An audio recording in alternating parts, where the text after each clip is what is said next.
Border Gavaskar ട്രോഫിക്കായി Virat Kohli കഴിഞ്ഞ മാസം പെർത്തിലിറങ്ങിയപ്പോൾ Australian മാധ്യമങ്ങൾ അദ്ദേഹത്തെ വിശേഷിപ്പിച്ചത് രാജാവിനെ തിരികെ സ്വാഗതം ചെയ്യുന്നു എന്ന ഹെഡ്ലൈനോട് കൂടിയാണ്. എന്നാൽ കാലത്തിന്റെ പന്തിരുളുമ്പോൾ മെൽബണിൽ ഇന്ത്യയും ഓസ്ട്രേലിയയും തമ്മിലുള്ള മത്സരത്തിൽ ഓസ്ട്രേലിയയുടെ 19-കാരൻ സാം കോൺസ്റ്റാസിനെ ടോൾ കൊണ്ട് ഇടിച്ചതിന് വിരാട് കോഹ്ലിയെ ഓസ്ട്രേലിയൻ മാധ്യമങ്ങൾ ഇന്ന് കണക്കിന് പരിഹസിച്ചിട്ടുണ്ട്. 36-കാരനായ കോഹ്ലിയെ ഓസ്ട്രേലിയൻ മാധ്യമമായ the west Australian clown Kohli എന്ന പരിഹാസ പദാവലി ഉപയോഗിച്ചാണ് വിശേഷിപ്പിച്ചത്.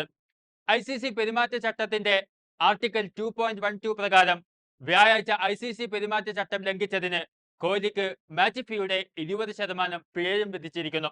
മാത്രമല്ല, ഇന്ന് കളത്തിലിറങ്ങിയ കോഹ്ലിയെ കൂവലോടുകൂടിയാണ് ഓസ്ട്രേലിയൻ ആരാധകർ വരവേറ്റതും.